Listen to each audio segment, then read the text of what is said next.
Welcome to Triangle BNI. Today's show is brought to you by Oak City Tech. Folks, we talk all the time about the digital world, how loud and crowded and difficult and ever changing it is. So you need some professionals like Drago and his team at Oak City Tech to get your message out to your current customers, but more importantly, your future customers. So when you need a professional, when you got your plan ready to go, please go to oakcitytech.com. Tell them what you're looking for. I know they'll be able to help you. Hi, everybody. My name is Mike Manning with Triangle BNI. Each week on the show here, we bring you local small business success stories from Triangle BNI. If you are not familiar with BNI, it's the world's largest networking organization, Business Networking International. Our little slice of heaven here in Central North Carolina is the Triangle, Raleigh, Durham, and Chapel Hill. Each week, about 30 chapters and almost 530 members get together. Our only goal is to help each other grow their businesses. And our small business success story today is Wes Harper with Lightwire Inc. Wes is in RD37, the morning show. They meet Wednesday mornings at 8 a.m. at Chewy's Restaurant in North Hills. Wes, good to have you today. Hey, buddy. Thank you. It's nice to be back. Well, it's fitting you're back today. This is episode number 150, and I'd like to thank everybody that has supported this show from the first show we had. We appreciate it very much. And it was just when I was looking at the show the other day, right before I emailed you, it's like, oh my, this could be episode 150. Got to have Wes back on. If you remember the show, Wes was on, we're probably going back at least a year and a half. But not only does Wes own Lightwire Inc., they are an IT company, but he is also a survivalist on the hit show Naked and Afraid, which we'll get to in just a minute. So Wes, technology, something was just invented 20 seconds ago. In another minute, something will be invented and changed. What are some things we can keep in mind when it comes to let's start with the protection of everything we have on anything in the digital world?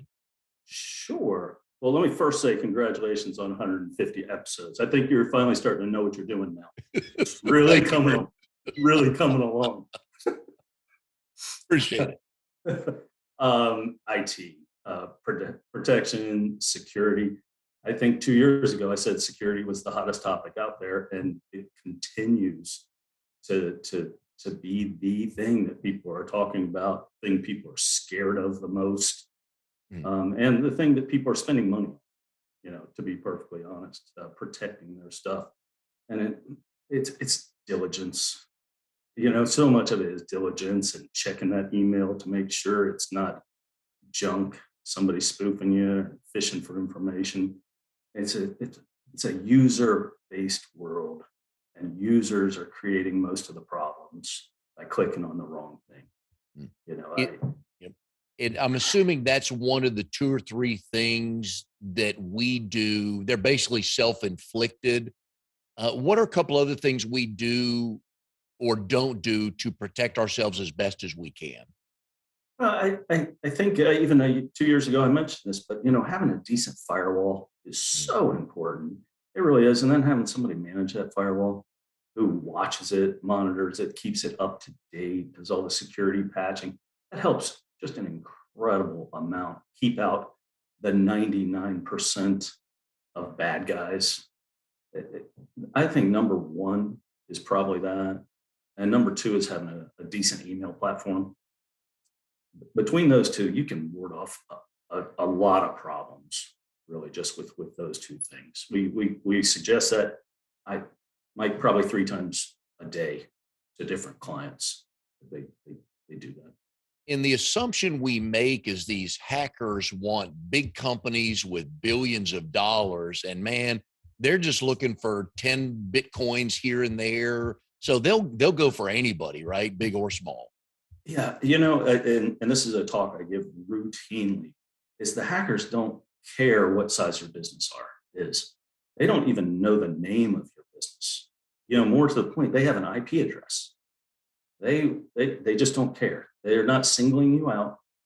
It's not a competitor trying to get to you. They're just randomly looking for people where they can steal information, and then they broker it out to somebody on the dark web for dollars. You know, they could take every bit of information you have and sell it for $5 Wow. because they don't care.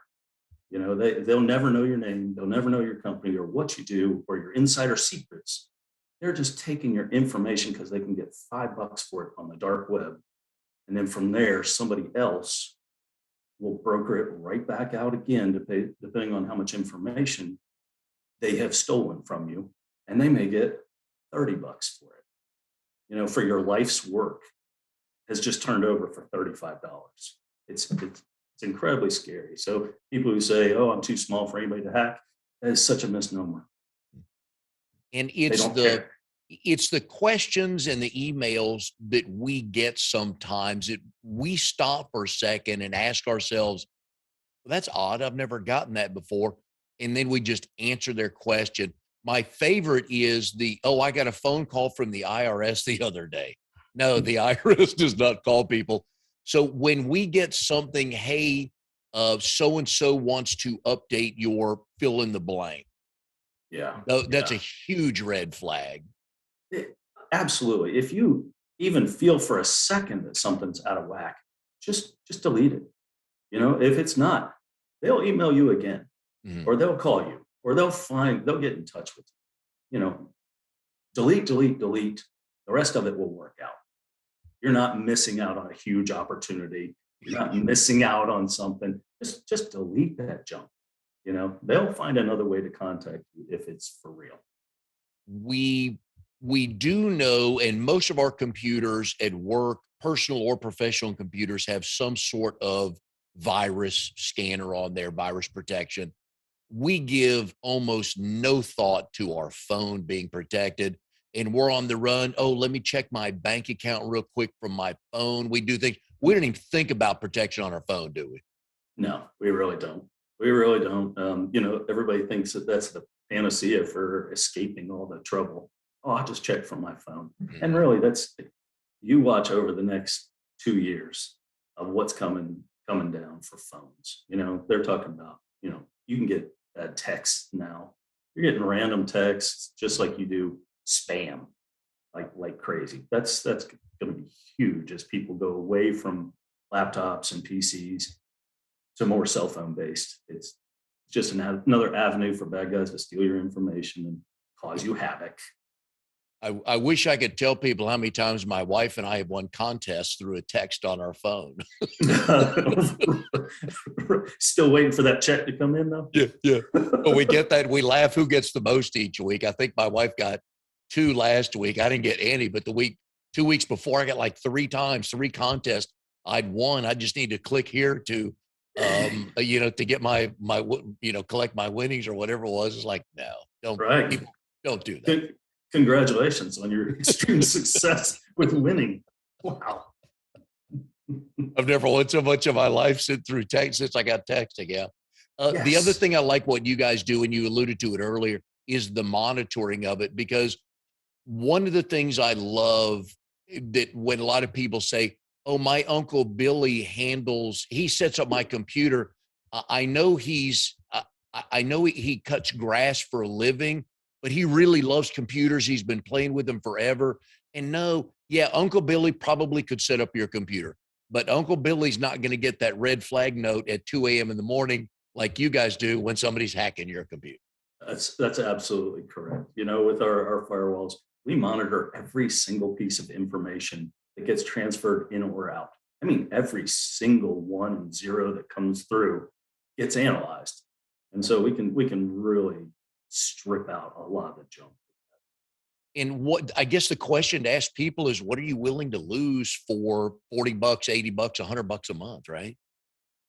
It really is. And there's it's not an expensive solution really to have somebody put in a firewall and monitor it and keep it updated. It's really not. You know, there's $120 a month, Yep. and that could save your entire life's work. I've been in business for 25 years now, and so many people who are small businesses. They're I don't want to say mom and pop, but just small businesses. Their mortgage is wrapped up in their Mhm. business. Every car they drive is wrapped up. You know, their college savings is wrapped up. for 120 to 150 bucks a month to take that worry away. I can't believe more people are resistant to spending just a little bit of money to safeguard what they have. Yeah, and I think it comes down to what you said earlier. This last, you know what? There, nobody's interested in what I got. That's absolutely true. If they understood actually how it worked, Yeah. I think they would be a little more fearful. I had no idea you could broker that for a sum of $5, but if I guess if you do 100 of those, and they're doing volume business, right? The hackers. Oh, sure. Absolute volume. They're port scanning. They're just throwing emails out to thousands and thousands, tens of thousands of people. And it might be a 17-year-old kid looking to buy beer money Yep. for the weekend. I mean, really, at the end of the day. And so Wow. so yeah, yeah, it's dangerous. All right. So we in the Triangle know Wes as a killer small business owner and a BNI member and a helper. But the world knows you as one of the all stars on Naked and Afraid. And the first time you were on the show, you had just gotten back from Brazil, and it was just Mhm. fascinating the things people will do to entertain themselves.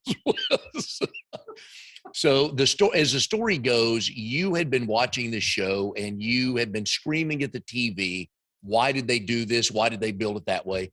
And your Mhm. wife said, fine, I'm Yeah. going to sign you up for the show. And here we are today. And looking back on that, I'm Mhm. assuming you're glad she did it. I'm 100% glad she did it. She's not so sure anymore. So there is a certain amount of regret if you talk to her about it at this point. Yeah. Now we know, like I said, first time you're on the show, it was from Brazil. It was after Brazil, and Mhm. we're going to get to the next trip was South Africa and then Mhm. Ecuador.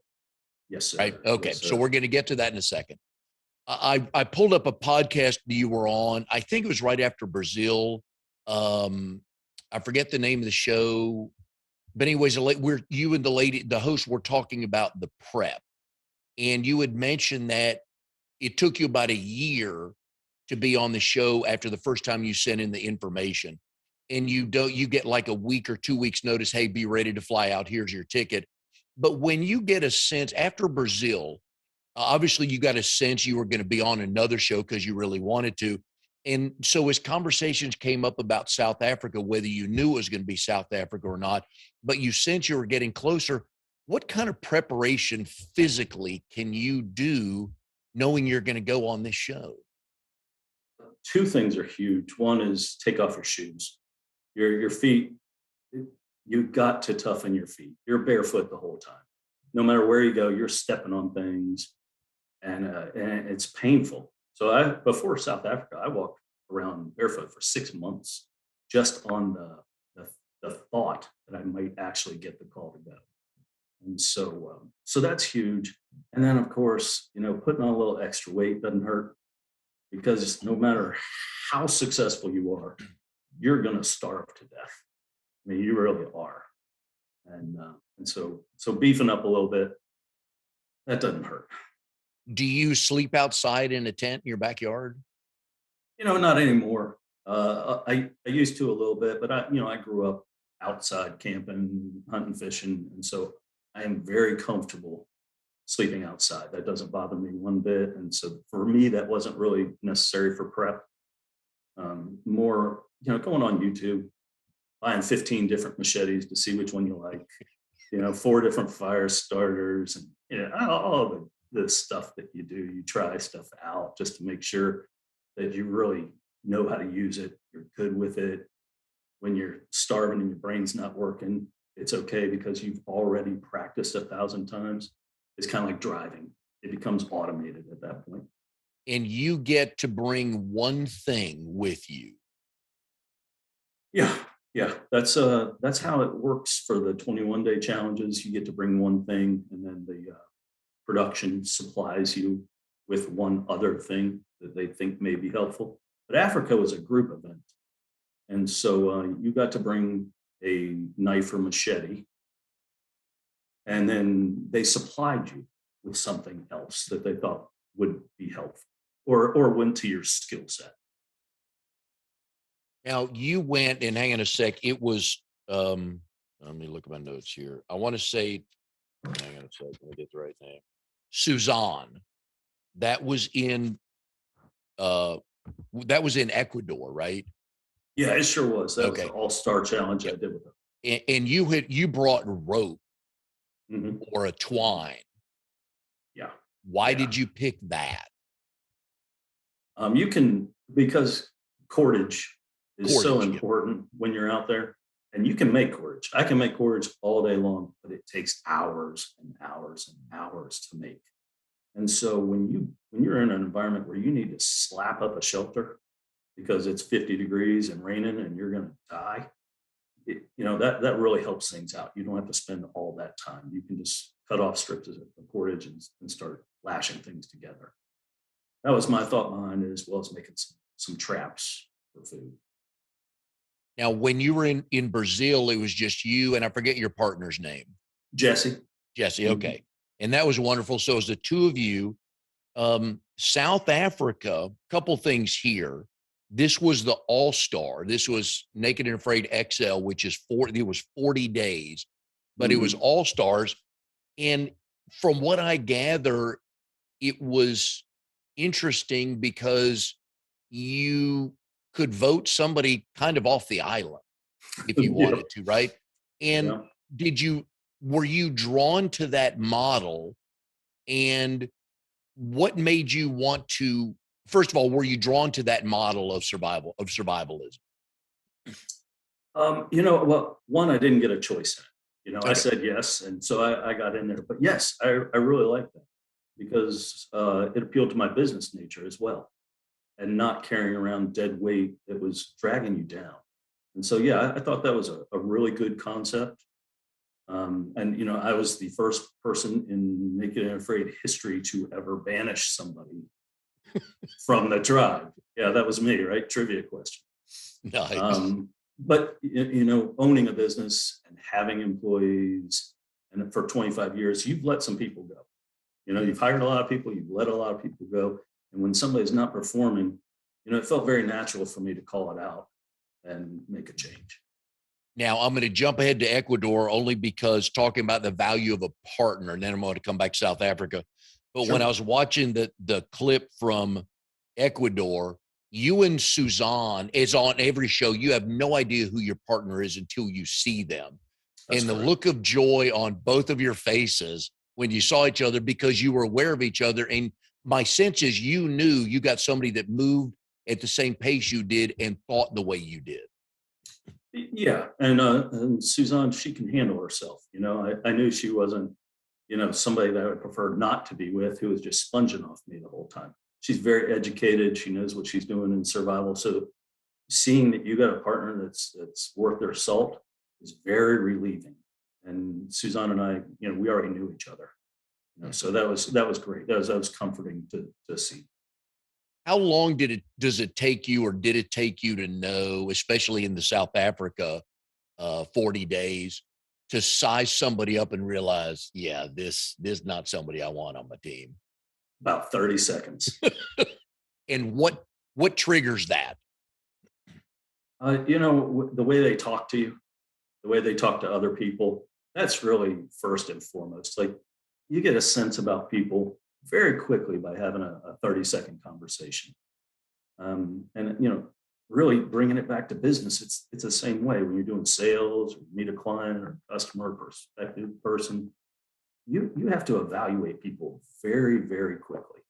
And so maybe that's a skill that I've honed over the last few years. But yeah, 30 seconds and you know what's going on unless they change your mind. How many of the all-stars did you know or were familiar with? Uh, from watching all the episodes, I knew every, but any kind of relationship with, I didn't have one. I didn't have one out of everybody there, other than maybe somebody that I'd met at a fundraising event, and spent an hour with. I didn't have any deep personal connections, but I knew half a dozen or so of them from being at the same events. Okay. We are here with Wes Harper, owner of Lightwire Inc. They're an IT company that basically can save you a lot of money, keep you safe. So you want to check him out. We'll be putting his phone number above the screen there. You can give them a call. Wes is also in RD37, the BNI chapter called The Morning Show meets Wednesday mornings at 8 a.m. at Chewy's Restaurant in North Hills. If you live in the Triangle, you'll know where that is. Today's show is brought to you by Oak City Tech, talking about things you can control, folks. You can't control Facebook or Google or YouTube. If they want to cut you off, they will cut you off. But you can control things like your email list, opportunities like that to stay in touch with your current clients and meet your future clients. So go to oakcitytech.com, tell them what you're looking for. I know they'll be able to help you. All right, Wes. So Brazil brought its challenges weather-wise. Climate was a little cooler than South Africa.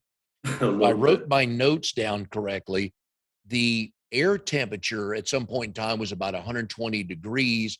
But what I never thought about was when you mentioned that the surface temperature about 146 degrees. So how do you know where to walk? It sounds kind of goofy, but how do you know where to walk and how to walk when it's that hot on the ground? I mean, it's tough. It is tough. Africa, it's full of thorns. There's not a safe space for you to put your foot. But we found if you were in a game trail of some kind, where the impalas would have a trail to go to the water, you walked into game trails because they had picked up most of the thorns already, and it's a little safer there. But escaping the heat, there's nothing you can do except find any amount of shade possible and try to stick to that. Man, that was hot on the feet.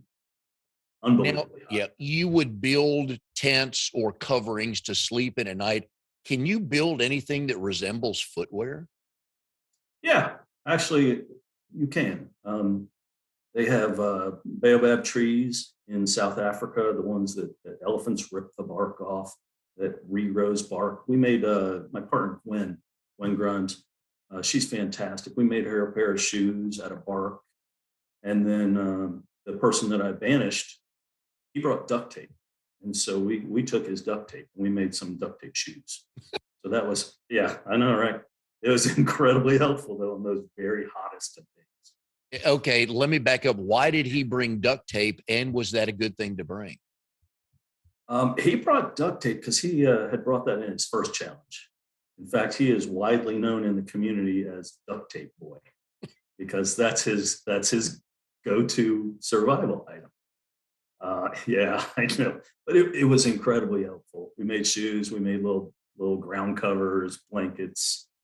Uh, Gwen made a pillow out of it. I mean, it was incredibly helpful. So you did not even let him take his duct tape home when you banished him? Oh hell no! I took that from myself. No, once you're out, baby. Now, the first day you were on location in South Africa, were you with anybody at that point? Yeah, immediately I synced up with Gwen. Okay. She and I were put in the same truck together, had conversations before we ever took our clothes off. When did you get to the point where you could start thinking of or actually banishing somebody? You can start immediately. Um, Josh joined our group maybe 6 hours after we had already started, already got our stuff together. And so, I knew really in the first minute that it was not going to go well. But it took 3 days of giving him opportunities Yeah. to prove himself before we just couldn't take it anymore and knew that he had to go. And so you and Gwen just tell whoever, hey, Josh is out of here. Well, we know you actually bring the person in and say, "Hey, buddy, you're out of here. We're going to banish you. Sorry, it's a tough deal, but you're gone." And it doesn't mean they have to leave the show. It just means they can't be with us. Yeah. Okay. And you can't trade them for somebody on another team. No, no, no, doesn't quite work like that. They just can't be a member of your. Yep. You also talked about getting poisoned by aloe. Ooh, I got sick. Yeah, I got really sick. We stumbled upon some really concentrated aloe, and it was awful. Yeah, double vision, nauseous, lost body function. Really, it was hard to move, and so I forced myself to throw up everything I possibly could, and that kind of that brought me around pretty quickly to being better. But yeah, that was a miserable experience. Absolutely miserable. And in life in general, the lack of water hurts too, right? Yeah, it's not real helpful. Not real helpful. We had a little spring, but the first few days we were drinking out of a mud puddle, that elephants had defecated in, any other animal that had decided to take a bath in it. It was really disgusting. Had you found other aloe before and used it? Uh, not in Africa, but it's kind of known within survivalists that you can eat aloe, and it's okay. But this was a strain of it that you didn't want to put in your mouth. That's for sure. It was awful. Like, it was awful. Okay. No, I trust if you tell me, because I And wouldn't know the difference. I wouldn't have done research on, oh, I can eat aloe, but I know I, you I did. wouldn't I wouldn't recommend it to anybody. Okay. Give us your best elephant story. They were frightening. At one point when I was hunting, and a group of elephants came by, and I was probably 20 feet from a couple of them. And I stayed very still and let them do their thing. But when they turn and look at you, and they have, tusks, and Mhm. start flapping their ears, that's a very real moment. And you really think, wow, I could actually die here.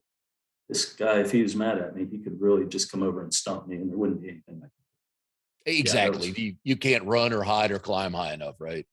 no, no, no. You have no defense whatsoever.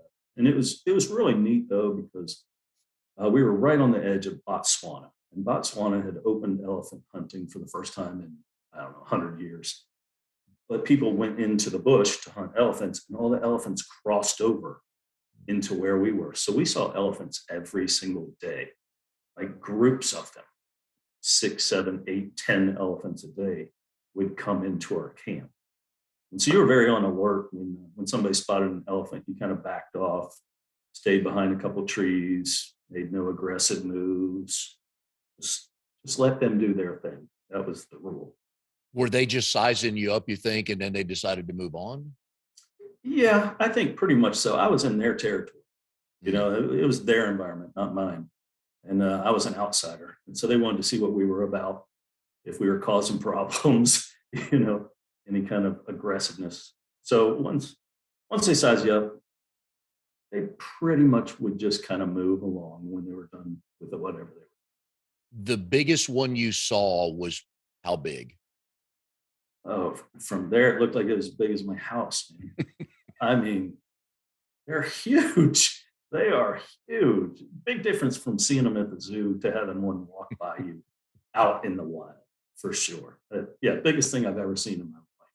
Did they help you survive in any way, or just by leaving you, they helped you survive?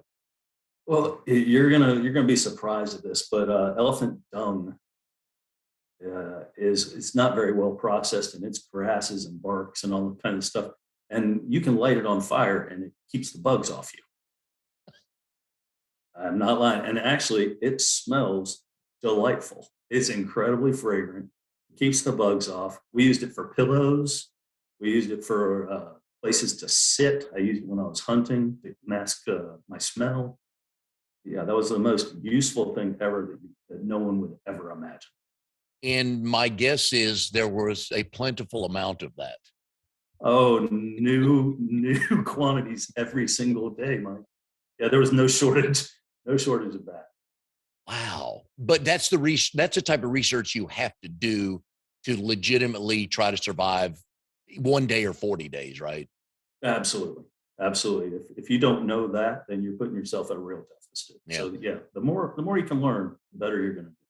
Well, the other thing that jumped out at me in moving forward to Ecuador is you were talking about one night you were in your cover in your tent, or and you were digging the dirt and you saw a bunch of ants. And I Yeah. believe your line was, I'm not spending the night with ants. But then you also said, which I guess goes to research again, that ants used to want to start a fire because ants don't like ash.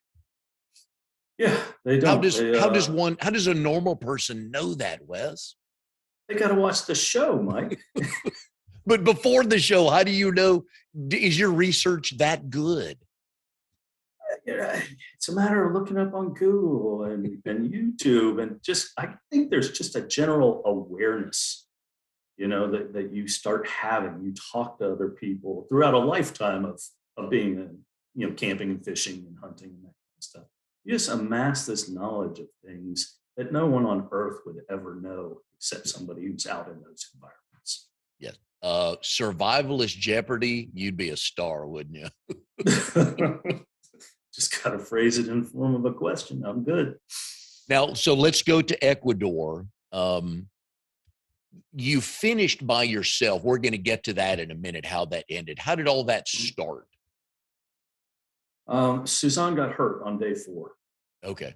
Yeah, she slipped and she fell and she cracked her knee, and we knew it wasn't good. She was going to need some kind of medical attention, surgery.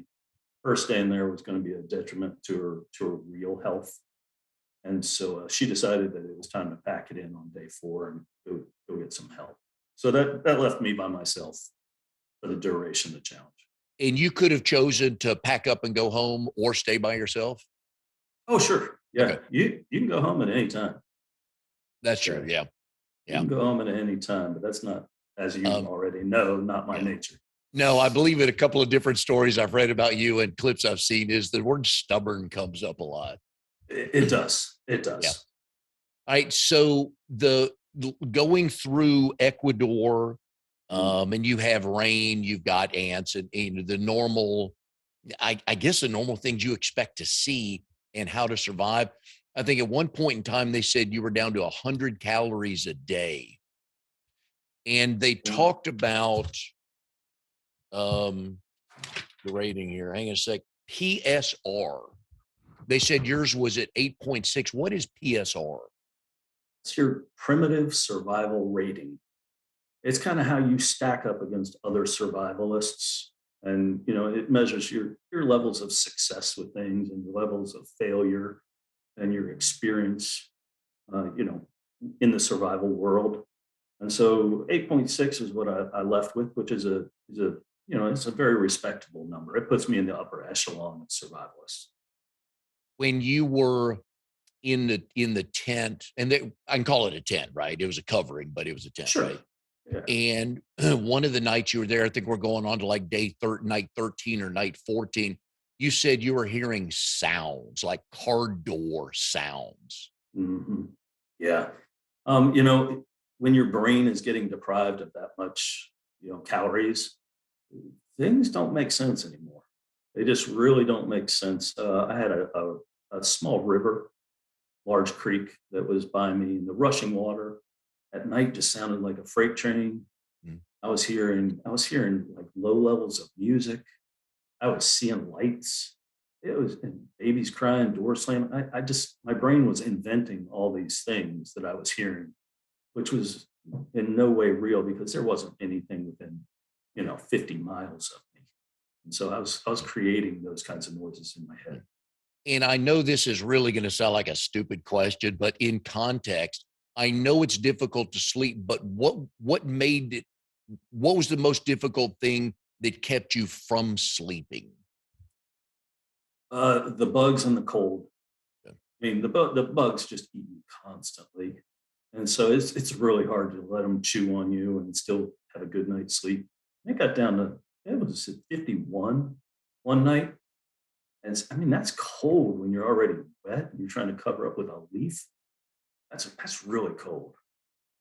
And that's one of the things we don't take into consideration watching you do this is just being wet. It may not be raining in that moment where they're shooting this particular scene as you and Suzanne were going through a woods looking for an opening to find cover. I think it was the first night. We don't take into account that you're wet. Yeah, you're wet. It was up in the Andrian Mountains, which is a cloud forest. And so if it wasn't raining on you, a cloud was coming by and you would be soaked the entire time. Whether you were in a shelter or not, it didn't matter. You were wet. And so that coupled with being in the low 50s, that's chilly. That's chilly. And you're carrying the bag, one of the bags behind you. What's in the Hmm. bag?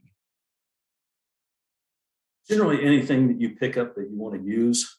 I mean, during the day, there's a wireless microphone in there, Mm, or a wireless set that goes to your microphone, and so you have to carry that around. But at night, they switch you out for a dummy bag that's got nothing, and so you can put, I don't know, trinkets in there. If you find something that you could use as a tool, you throw it in there. Just really anything. I use mine as a hat, just to try to keep my head warm. Use it as a pillow. Use it for just about anything you can think of. You sit on it, cover up with it. It's utility. and we see you and your partners on TV, and we get that it's just difficult. How many production people are following you at any given time? On the 21-day challenges like Ecuador, there's no more than 4 people. It's a very scant crew. XL in South Africa, that may have had up to 12 people because they're covering so many different participants at the same time. But yeah, during the 21-day challenges, there's a maximum of 4 people, and most of the time it's just two. Yeah. And you get to know them pretty well? Well, not during the challenge. I mean, they really try not to talk to you, and you can try to get some information from them, and they're not going to tell you. I mean, their job is not to interact with me. Okay. Their job is to just record what's happening. And so, you get to know them, but more after the challenge when you're all, on the bus to go to the airport, and in my case, I had a lot of time with them after the challenge because I'm sure what we're going to talk about. But yeah, I got to know them very well, but not during the challenge. Yeah. And I would imagine they use a lot of the same people because they too have to be ready to live out in nothing. Yeah, in Ecuador, since I'd already done 2 previous challenges, I knew 3 of the 4 people already, and so we already had a relationship formed. It was just, it was one that we couldn't have during the challenge. They would come into camp and they'll give me a little wave, because we know each other. Yeah. But I don't ask them if they got any granola bars or anything like that. There you That's go. that's not. Now, yeah. And the answer was yes, but no, you can't have one. Yeah, yeah. I got a granola bar. What's it to you? Yeah. Right. Okay. So Ecuador was when COVID started. Yes, sir. So before we get to how and when you left, give us the timeline when you left for Ecuador. COVID was in the news, but not really in the US yet. Is that correct? Yeah, that's absolutely correct. It was in China, and we were hearing about it, and at that point we were probably chalking it up to one more thing that China had. Over the past 20 years, we've had that at least 10 of them. We'd say, oh well, SARS virus or this or that in China, and so yeah, it was just something to talk about at that point. Were there conversations that, hey, we'll keep an eye on this, or it's just like, hey, we're dropping you off, we'll see you in 21 days? Yeah, that was it. There was no conversations about it. It just really wasn't on the scene at that point. And I guess one of the tough things, there are a million tough things you go through. So I'm not going to try to rank them because I know they're all a pain in the ass, but just cut off from any information about anything. Yeah, I mean that is rough. I mean, mostly it's your family, right? Yep. I mean, you don't know who won the ball game, but that's okay. You don't really care. You're working on other things that are more important at the time. But yeah, you really you don't know anything. And the production they do because they go back to their hotel at night Yep. and they can catch up on all the good stuff. But when you're out there, you don't know anything at all about anything other than what you're doing at that moment. So it was day 18. And do you know how many days have gone by when you're out there, especially by yourself? You know how many minutes have gone by, Mike? Yeah, you are counting minutes every single day. Yeah, I knew exactly what day it was. Most people notch something to keep Okay. track of days. I do the same thing.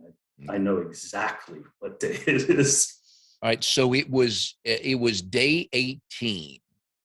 Mhm. If the footage I saw was correct, day 18, Correct. where the production had to make the decision. Now they've been getting information days before, but it was day 18 that they had to come get you. And it was it was good that they came to get you because they said, hey, if we're waiting longer, we may not be able to get out of the country. What I love that they did was one of the first things they told you was your family's okay. So I'm glad Yeah. they gave you that peace of mind.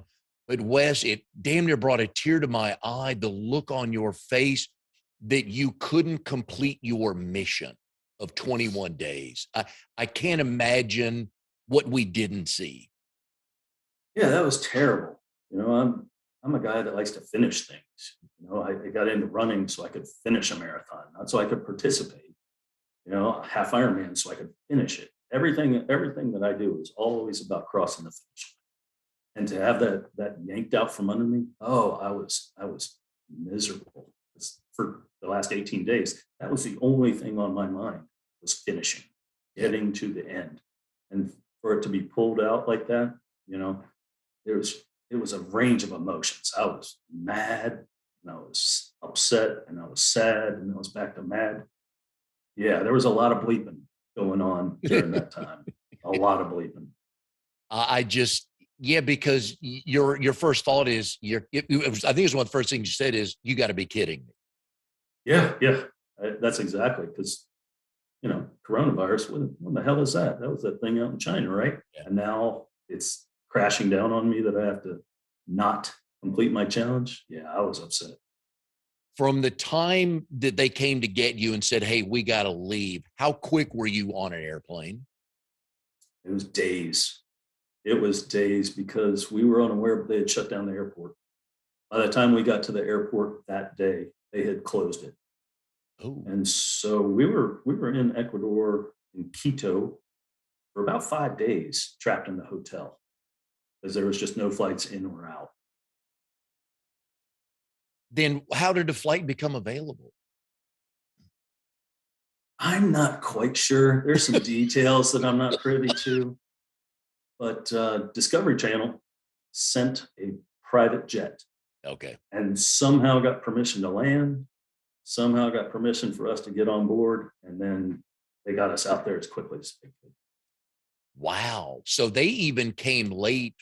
So they even came too late for you for commercial travel. So Oh yeah, yeah. if there's no Discovery jet, how long do you think you guys would have been there? Do you have any idea? They said it was going to be 2 to 3 months. They thought Oh, geez. that you want to talk about a hard conversation with your wife who Mhm. really didn't want you to go in the first place Oh yeah. to say I'm going to be here for another 2 3 months. Whoa. We were very fortunate, and I think part of it is Discovery's got a certain amount of liability on it, Yeah. Oh and yeah. so whatever they spent to get us out of there was probably cheaper than the liability of keeping us there. And how many people are we talking about that are stranded there? Well, it's the 4 people in production, and then me. So Okay. there was 5 of us, maybe 6, All right. and And that was it. everybody's on the phone all day long trying to figure out scenarios, options, and all the details. It became fuzzier, like you said. So yeah. And Yeah, so you get on the private jet in Quito and head where? Miami. Okay. Yeah, we went from Quito to Miami. We stopped somewhere to fuel up, but eventually we got ourselves to Miami, and then was able to get on a domestic commercial flight to get back to Raleigh. So at that time when you landed in Miami, you were still good and you didn't have to go through any, hey, I just came from a country, just came from No, Ecuador and yeah, no, they hadn't established all the rules quite yet, okay. and so we kept to ourselves, wore a mask, and they let us on the flight, no problem. Are But I'll you tell you, sitting in the hotel, or do you get madder? Or did you come to like, you know what, this is the hand I was dealt? a combination of those, moment to moment. Sometimes I would get really mad and frustrated. And then at other times, I mean, to be honest, we were staying in a 4-star hotel. If it had been under different pretenses, Yeah. I mean, that place was rocking. I mean, it was a very nice 4 days under different circumstances. But the They four had the days beer. there, Yeah. And they had the beer you wanted, right? oh yeah, they had Good. and the sun was nice and hot. I got a good tan, after being cold for so many days. Yeah, if it was under different pretenses, it Uh, would have been a nice little vacation. well, there's got to be a payoff for a rough 18 days prior to that, right? Absolutely. Absolutely. All expenses paid in From keto. Whew. from the day, and we're going to get into some ailments here in a second. So from the day you found out you were going on the show for the first time Uh, until today, and we're talking what, 8 plus years? yeah. Yep. Yeah. I How think has 2007. yep, how has your body changed? Quite a bit, really. It responds very quickly to things now. Like if I decided I need to lose 10 pounds and I'll do some dieting, I can lose 10 pounds in 2 weeks. But at the same time, if I need to put on 10 pounds, I can put on 10 pounds in probably 7 days. I mean, very easily. It's very odd, but I'm also extra sensitive to hot and cold. Yeah. When it's hot, it's really hot. When it's cold, it's really cold. And so those kinds of things, you're extra aware of maybe. And mentally, I guess one of the questions is I was watching the Ecuador footage. You are by yourself from what, day 5 to day 18, or day 4 to day 18? Yeah, that's Day correct. 11, day 12, you're not sleeping, you're eating 100 calories a day. How do you not lose it? Oh, you lose it. Yeah, you absolutely do. But it's one of those things where you got to be really mentally tight. And if you feel yourself start to spiral, you have to stop immediately. You have to figure out a way to get back on top of the misery. So many people who do the challenge leave because of mental reasons. Yeah. They just can't take it, and they get themselves in a hole. And once you get in the hole, it's really hard to dig out. So I make a point to never let myself get down that low, where I can't fight my way back out. You've got 5 kids. That you don't go on the show to get away from the 5 kids. Let me state publicly here that that's not the reason why. Okay. Thank you Uh, very much. what have you learned from being on the show to apply into the parenting role to help your kids process things that may have happened to them, be it in school or at home, physical, grade, mental, anything like that?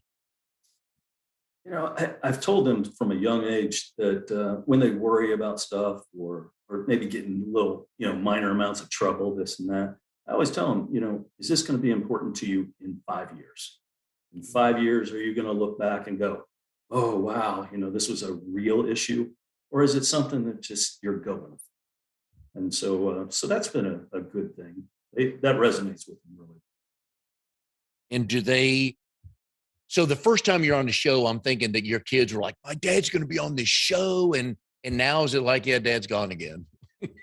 Yeah, that's really what it is. Yeah, absolutely. And it's a combination of them celebrating the fact that, my show is about to air. I'm going to be on TV. And then also, but dad's shown his bare butt on Yeah. TV Yeah. with their friends. They've kind of gotten over it now. I've been on 8, 9, 10, maybe 11 or 12 I got you episodes. for 12. Yep.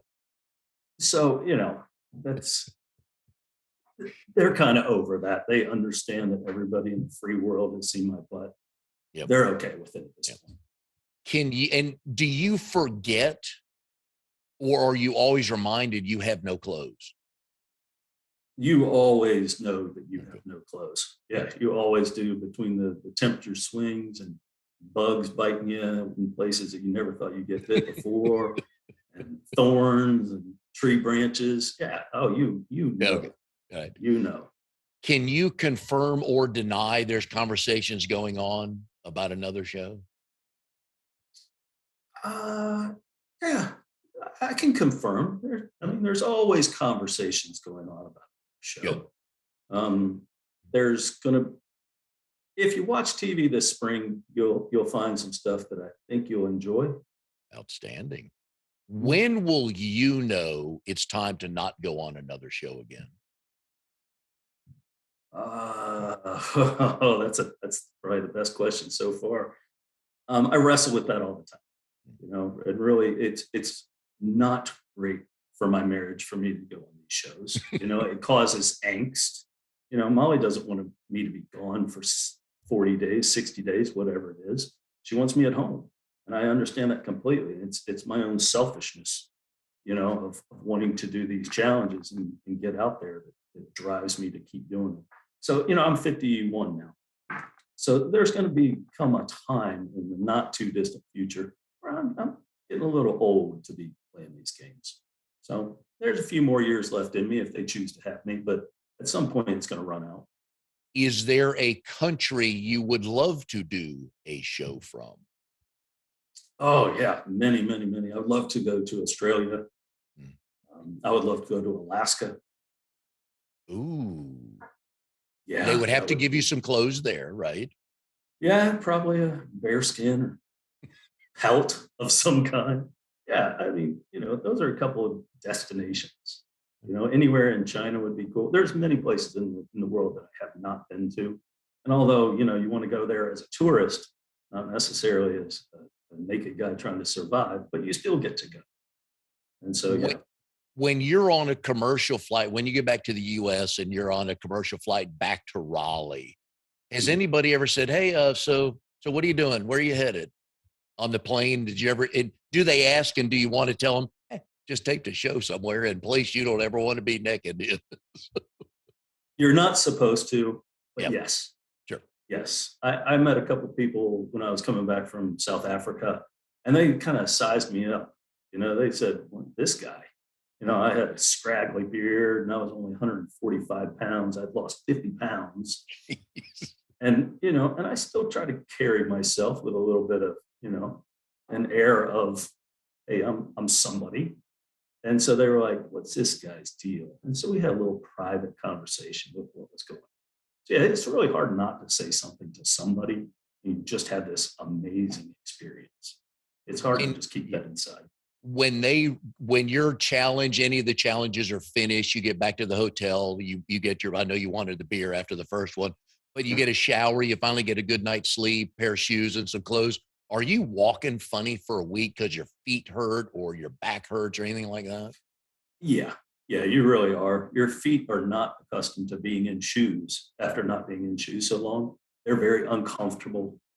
You've been sleeping on dirt and rocks and ground for days and days and days. And so, especially at 51, I'm working out the kinks for weeks. Yeah.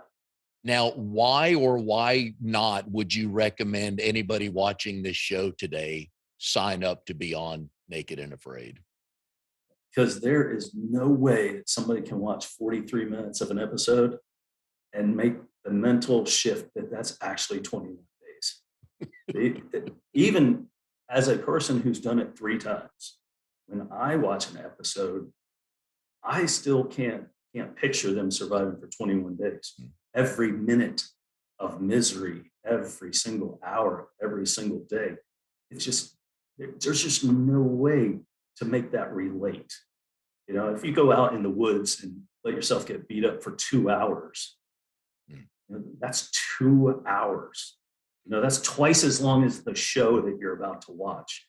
And it's minuscule, as opposed to the time you're actually surviving.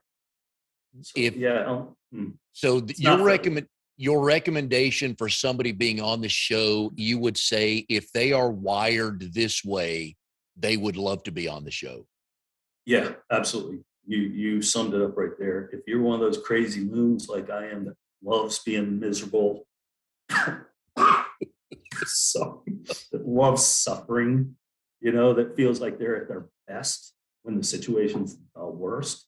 If you're that person, sure, jump in. But if you're anything short of that, you won't make it. You won't enjoy it. You won't make it. You'll wish you'd never done In the podcast I was listening to earlier this weekend, you had mentioned the mountains of paperwork you filled out it. with, and you had paperwork, you've got interview after interview. You said it took a year from the day you applied or Molly applied for you to the Mhm. day you left. Um, there's all kinds of stuff going on. Do you think there was one thing or maybe two things about you that the show producers loved and thought, you know what, we want to see this guy on the show? I think that I fell into the demographic, the older sect, who was a little more collected.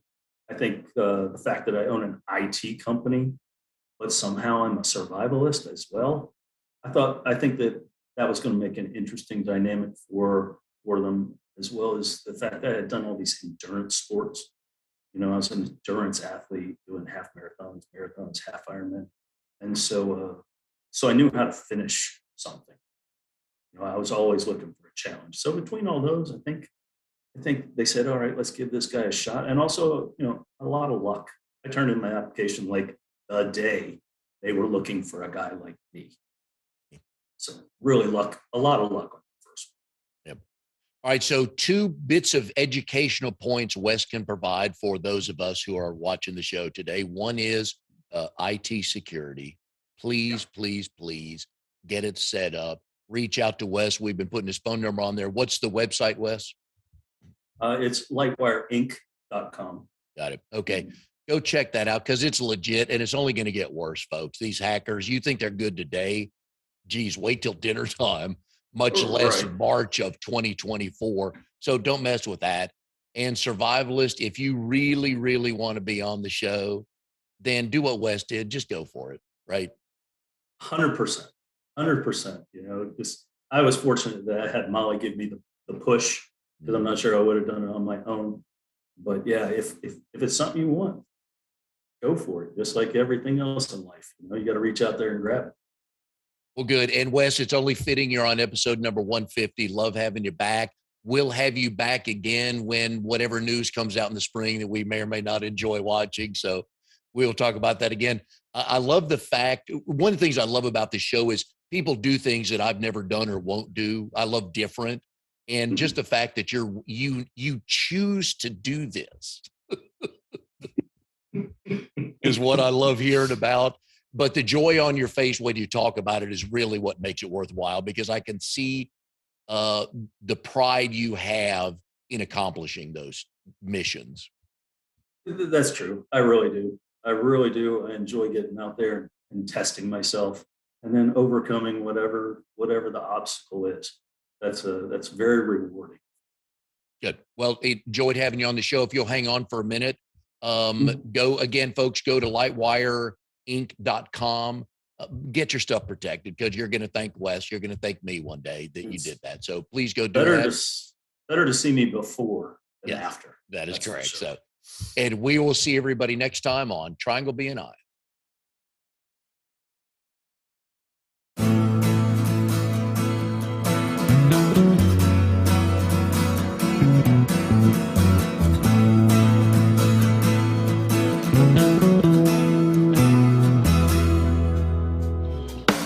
You are tuned to the Nissan Communications Network. If you tuned in too late, you can always watch each program in its entirety or download an MP3 audio file of it in the archives section at nissancommunications.com.